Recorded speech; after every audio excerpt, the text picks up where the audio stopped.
Oi pessoal, bom dia. Eu estou aqui de novo hoje para falar sobre 3D. Na verdade, sobre como a gente trabalhar com dados 2D e a gente projetar ele, planejar ele em cima do modelo digital de terreno que a gente tem na cidade, como forma da gente utilizar mais esse recurso que a gente tem, que é o modelo de terreno da cidade. Então, para a gente fazer isso, eu vou utilizar aqui os dados do GeoSampa, né, da rede cicloviária. Eles já estão baixados aqui na minha máquina, é, aqui na minha pasta de downloads. Então a gente vai abrir o QGIS, vamos arrastar lá a rede cicloviária para dentro do QGIS e aqui está ela, né? Ela tem alguns atributos, que é o nome da rede cicloviária, a extensão, a data de inauguração, um campo aqui de descrição que ele está vazio e esse outro campo que, pelo que parece, ele é alguma totalização aqui que precisávamos dar uma olhada lá nos metadados do GeoSampa para saber, mas não vem ao caso aqui agora. Eu e o professor Guano, na verdade o professor Guano processou e eu acabei publicando aqui em parceria com ele no Kaggle. Eu vou deixar o link aqui para vocês. Quem não segue o canal do professor Guano deve seguir o SpanLab aqui no YouTube, vou deixar o link aqui também.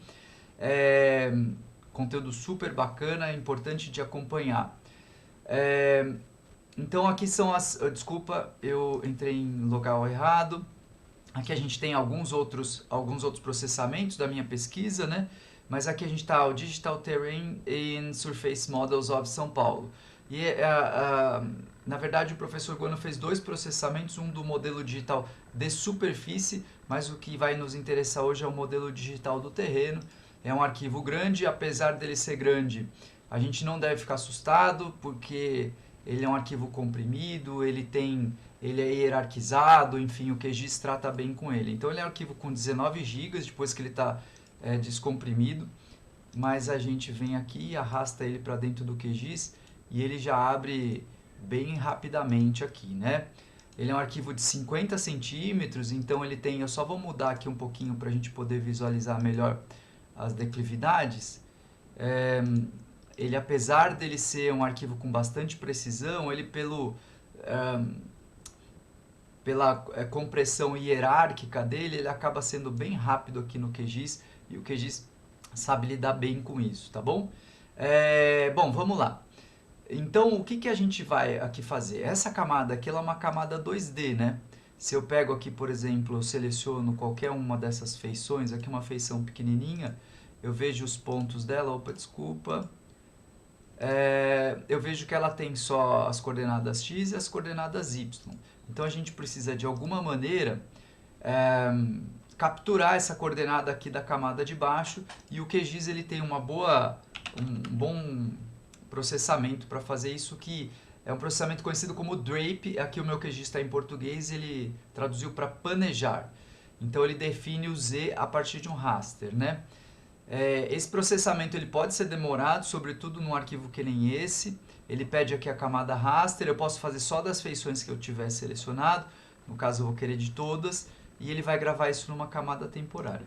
Eu vou executar, a minha máquina, eu tenho uma máquina boa, com uma placa de vídeo, eu não sei falar se ela está usando esse processamento de vídeo ou não, depois eu posso até escrever para vocês no comentário, mas ele processa rapidinho. Numa outra máquina que eu tentei, demorou cerca de uns 3 ou 4 minutos, que também não é nada inviável.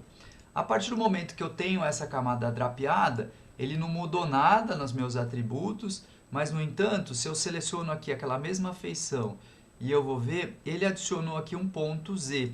Essa é uma forma super interessante de trabalhar, porque o próprio ponto cada ponto dessa line string agora tem a dimensão Z aqui, a dimensão de altitude que ele buscou, que ele na verdade buscou o pixel mais próximo na camada de baixo aqui. Então essa é a primeira forma que a gente vai fazer. E enfim, como é que eu sei que isso aqui está realmente em 3D, né? Bom, pelo WKT, mas a gente pode também querer de repente fazer uma visualização aqui. Então eu posso salvar esse arquivo como um shapefile, no caso, não é o meu formato predileto, as pessoas aqui já sabem, mas a gente vai salvar ele aqui por um motivo, para a gente poder abrir ele no Blender, tá? Então, rede ciclo 3D, eu vou salvar aqui na minha pasta de downloads, opções da camada que eu posso deixar tudo como está. Ele salvou esse, eu vou abrir o Blender. Para quem não sabe, o Blender tem esse plugin, ele é muito interessante, tem até um vídeo aqui. Esse plugin ele está em constante atualização e melhorias.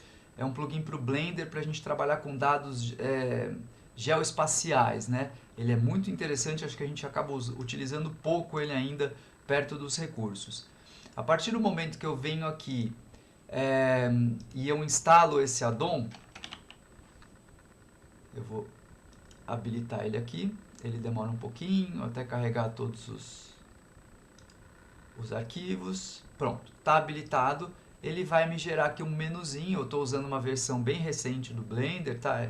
O Blender também é um software livre que está em constante melhoria. Então ele pode importar dentro de vários recursos. Aqui ele pode importar um shapefile. Vamos importar esse shapefile aqui que a gente acabou de salvar ele. Ele está na nossa pasta downloads.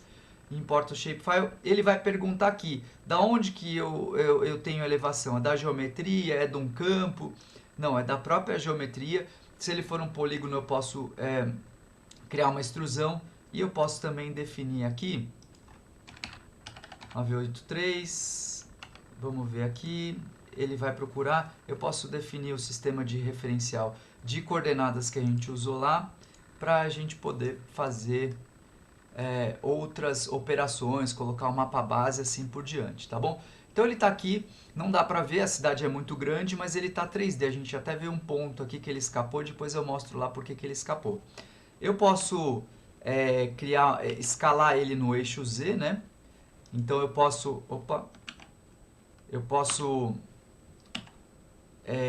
exagerar aqui o eixo Z, vamos exagerar o eixo Z em 10 vezes, e aí a gente vê que ele já... que a nossa rede ela já está em 3D. Tem dois pontos aqui que escaparam e eles têm um motivo por ter escapado.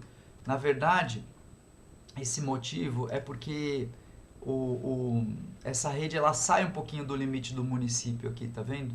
Então, por isso que ele não encontra ponto e ele acaba fazendo isso. A gente tem um outro aqui... Enfim, eu acho que... estava aqui.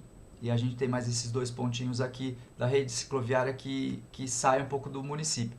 Então a gente precisava, de repente, tratar esse modelo digital de terreno antes de fazer isso para uma outra aplicação, né? Então agora que a gente tem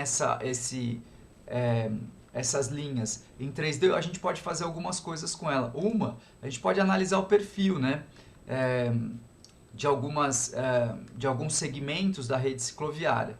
Então, como é que eu faço? Eu seleciono a layer lá do meu modelo digital de terreno, adiciono essa layer aqui e eu posso selecionar uma determinada polyline. Eu vou tirar essa interpolação aqui, que ela acaba atrapalhando. Vou selecionar uma linha aqui. Eu preciso estar com a camada selecionada. E aí eu tenho o perfil aqui de elevação e eu tenho o cursorzinho aqui mostrando aonde ele está. Vamos tentar se localizar aqui para saber onde é isso. Eu coloco aqui o OpenStreetMap. Vamos dar uma melhorada nisso. Vamos multiplicar ele pela camada de baixo. Colocar ele aqui. Então eu posso estar vendo aqui, ó, na Dr. Rafael de Barros. Esse perfil ele depende da ordem dos pontos que a linha foi desenhada, tá bom? Então vamos pegar aqui da Rebouças para a gente ver. Mais uma vez. Então aqui eu posso analisar o perfil da Rebouças também. Isso aqui ele não é o suficiente, né? Então seria interessante a gente poder calcular, criar um mapa temático. Para isso a gente tem uma outra possibilidade aqui, que seria a gente extrair esses valores do eixo Z. O vídeo está ficando comprido, mas eu acho que pode ser interessante a gente falar sobre isso. Extrair o eixo Z, então eu posso criar várias sumarizações aqui, né, por contagem, por mediana, por interquartil. Vou selecionar tudo para a gente poder dar uma olhada geral e vou executar. Quando ele executa, eu tenho aqui uma outra camada com esses elementos extraídos e a gente vai ver uma série de atributos aqui, a contagem dos pontos que tem Z, a soma deles, o primeiro Z, isso é muito interessante, o primeiro e o último, ou eu tenho o mínimo e o máximo também, né? O primeiro e o último nem sempre eles são os Z mínimos e máximos. A gente tem o range, enfim, a gente tem uma série aqui de elementos que a gente pode usar para os processamentos, para criar custos de uma rede e assim por diante também, né?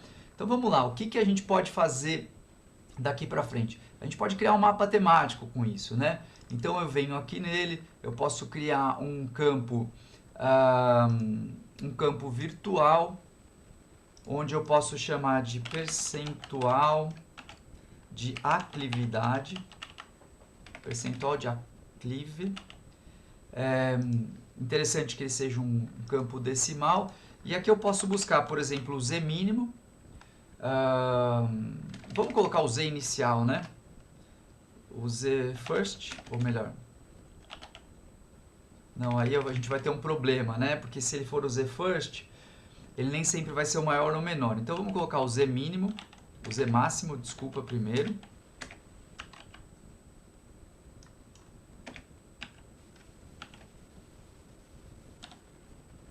Z máximo menos o Z mínimo. Aqui eu tenho a diferença entre o máximo e o mínimo, né? A gente tendo essa diferença, a gente pode dividir pelo comprimento daquela determinada ciclovia e multiplicar por 100, que a gente vai ter aqui um percentual. Vamos ver se isso aqui deu certo. Quando eu venho aqui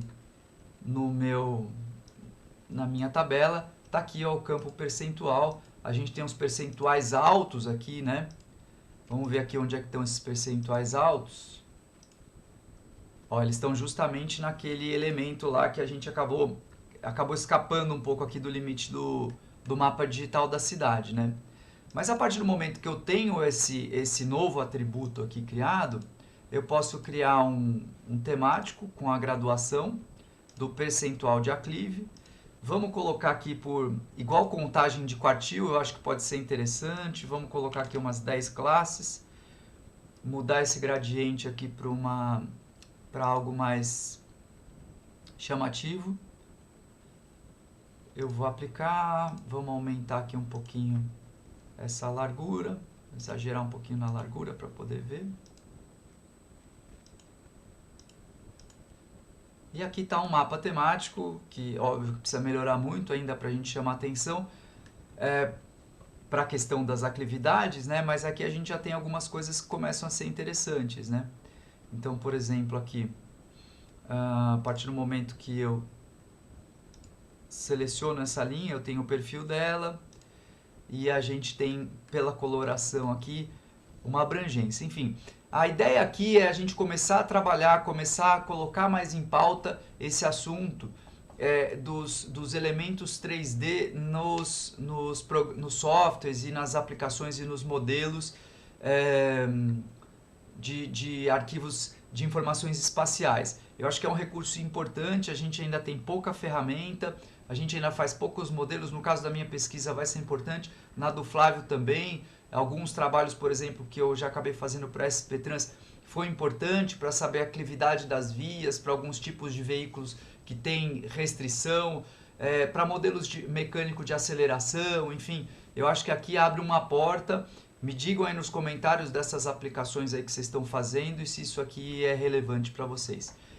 Obrigado e até uma próxima.